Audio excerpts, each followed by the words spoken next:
नमस्कार दोस्तों, शोधार्थी जीएस क्लासेस में आपका स्वागत है।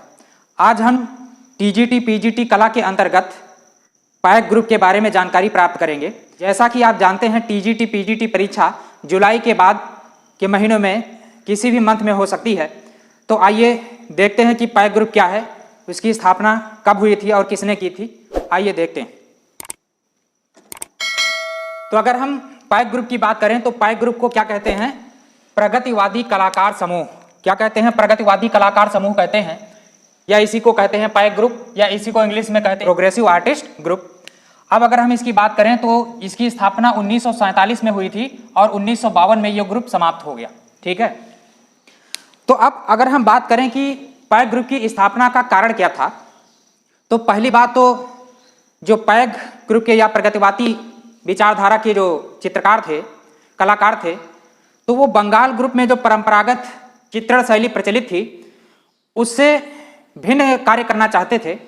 और जैसा कि आप जानते हैं कि जब पैक ग्रुप की आरा को ले लीजिए, सूजा को ले लीजिए, उन्होंने नग्न चित्रों का भी निर्माण कर डाला, तो कुछ अलग हट करके काम करना चाहते थे।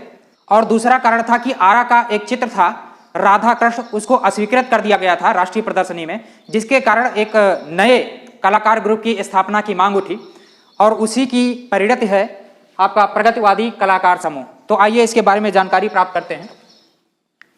तो प्रगतिवादी कलाकार समूह को और क्या कहते हैं? प्रगतिवादी कलाकार समूह को पैक ग्रुप भी कहते हैं, प्रोग्रेसिव आर्टिस्ट ग्रुप भी कहते हैं। ठीक है। अब अगर इसकी हम बात करें कि इसकी स्थापना कब हुई थी, तो 1947 में हुई थी और 1952 में यह ग्रुप समाप्त हो जाता है। ठीक है। तो स्थापना कहाँ हुई थी? 1947 में मुंबई में हुई थी। यह प्रश्न कई बार पूछा जा चुका है। अगर हम संस्थापक की बात करें तो इसके संस्थापक कौन है? एफ.एन. सूजा। एफ.एन. सूजा मतलब फ्रांसिस न्यूटन सूजा। और इसके सचिव भी कौन है? एफ.एन. सूजा हैं। इसका घोषणा पत्र अगर कहा जाए कि किसने लिखा है तो एफ.एन. सूजा ने लिखा था। ठीक है। पैक ग्रुप के अगर जनसंपर्क अधिकारी की बात करें तो जनसंपर्क अधिकारी कौन था? के.एच. आरा। पूरा नाम है कृष्ण हौलाजी आरा। ये क्या थे? पैक ग्रुप के जनसंपर्क अधिकारी थे। नेक्स्ट अगर कोषाध्यक्ष की बात करें कि इसका कोषाध्यक्ष कौन था, तो इसके जो कोषाध्यक्ष थे वो हरिअंबा दास गाड़े थे। कौन थे? हरिअंबा दास गाड़े थे। और अगर चित्र संग्रहकर्ता की बात करें तो एच.एस. रजा थे। सैयद हैदर रजा पैक ग्रुप के क्या थे? चित्र संग्रहकर्ता थे। अब अगर हम देखें पैक ग्रुप का प्रसिद्ध मूर्तिकार, ये काफी इंपॉर्टेंट है, कई बार प्रश्न पूछा जा चुका है, सारे पॉइंट यहां पर इंपॉर्टेंट लिखे हुए हैं। तो सदानंद बांकरे कौन थे? पैक ग्रुप के प्रसिद्ध मूर्तिकार थे। तो ये काफी इंपॉर्टेंट है। तो ये कौन थे? मूर्तिकार थे, सदानंद बांकरे। अगर प्रसिद्ध पेंटर की बात करें तो गायतोंडे इस ग्रुप के क्या थे? पेंटर थे। और अगर हम बात करें कि इसके सदस्य कौन कौन थे, तो आइए देख लेते हैं सदस्य कौन कौन है। तो सदस्य सूजा हो गए, रजा हो गए, आरा हो गए, हुसैन हो गए। इन चारों का नाम तो याद रहेगा आपको, काफी फेमस कलाकार हैं। तो सूजा, रजा, आरा और हुसैन, ये जितने भी इंपॉर्टेंट कलाकार हैं उसको हम एक एक करके विस्तार से देखेंगे। उसके बाद और कौन था? हरिअंबा दास गाड़े थे, सदानंद बांकरे, कृष्ण खन्ना, अकबर पद्मसी, जौहर, गायतोंडे और मोहन सावंत आदि व्यक्ति इस ग्रुप के प्रसिद्ध कलाकार थे। ठीक है। अब अगर हम बात करें कि इसकी प्रथम प्रदर्शनी कब हुई थी, तो पहली जो प्रदर्शनी आयोजित की गई थी 1949 में। तो प्रथम प्रदर्शनी 1949 में बॉम्बे आर्ट सोसाइटी के सैलून में मुंबई में आयोजित की गई थी। और दूसरी जो प्रदर्शनी आयोजित की गई थी वो 1950 में बंबई में आयोजित की गई थी। और जब 1950 में पैक ग्रुप की दूसरी प्रदर्शनी आयोजित हुई थी तो उसी के साथ में संयुक्त रूप से कलकत्ता ग्रुप की तीसरी प्रदर्शनी आयोजित हुई थी। ठीक है।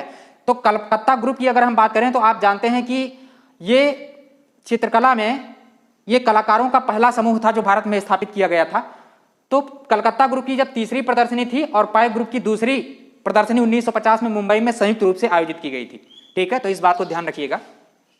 अगर आपसे प्रश्न पूछे कि कलकत्ता ग्रुप और पैक ग्रुप की संयुक्त प्रदर्शनी कब आयोजित की गई थी, तो 1950 में। कहां आयोजित की गई थी? तो मुंबई में। तो यहां पर खास बात यह है कि पैक ग्रुप की तीनों प्रदर्शनियां मुंबई में ही आयोजित होती हैं। ठीक है। तीसरी प्रदर्शनी 1952 में यह अंतिम प्रदर्शनी थी, मुंबई में आयोजित की गई। अब अगर हम बात करें कि प्रथम प्रदर्शनी का उद्घाटन किसने किया था, तो एक इंग्लिश के प्रसिद्ध साहित्यकार हैं मुल्कराज आनंद। इन्होंने प्रथम प्रदर्शनी का उद्घाटन किया था। अब देखिए पैक ग्रुप को संरक्षण किसने दिया था, तो एक मुंबई की एक प्रसिद्ध औषध निर्माता जो दवाओं का निर्माण करती थी, उसने जो है क्या किया था? संरक्षण दिया था। अब स्थापना का कारण अगर हम बात करें तो हमने बताया कि ये कलाकार ऐसे थे जो कला में एक नई चेतना का विकास करना चाहते थे, परिवर्तन लाना चाहते थे। और दूसरा कारण यह है कि आरा का चित्र जो है राधा कृष्ण क्या हो गया था, अस्वीकृत हो गया था, तो ये पैक ग्रुप की स्थापना का कारण रहा। और आप यहां जानते हैं 1947 में प्रगतिवादी कलाकार समूह की स्थापना हुई और 1952 में क्या हो गया, ये ग्रुप समाप्त हो गया। इसका कारण ये है कि जो प्रसिद्ध जैसे रजा हैं, रजा साहब हैं, सूजा साहब हैं, ये सब, अब रजा को ले लीजिए, ये पेरिस चले गए, और सूजा की अगर हम बात करें तो ये न्यूयॉर्क चले गए। तो जो प्रसिद्ध व्यक्ति थे वो भारत के बाहर चले गए और अंततोगत्ता ये प्रगतिवादी समूह क्या हो गया, मृतप्राय हो गया। ठीक है, तो ये हमने देखा प्रगतिवादी कलाकार समूह के बारे में कुछ बेसिक जानकारी। ठीक है, तो दोस्तों ये लेक्चर आपको कैसा लगा कमेंट बॉक्स में जरूर कमेंट करके बताइएगा। इसके बाद हम पैक ग्रुप के जितने भी प्रसिद्ध कलाकार हैं उनके बारे में विस्तार से हम एक एक करके चर्चा करेंगे। तो चलिए इन सब बातों के साथ अपने लेक्चर का समापन करते हैं। नमस्कार।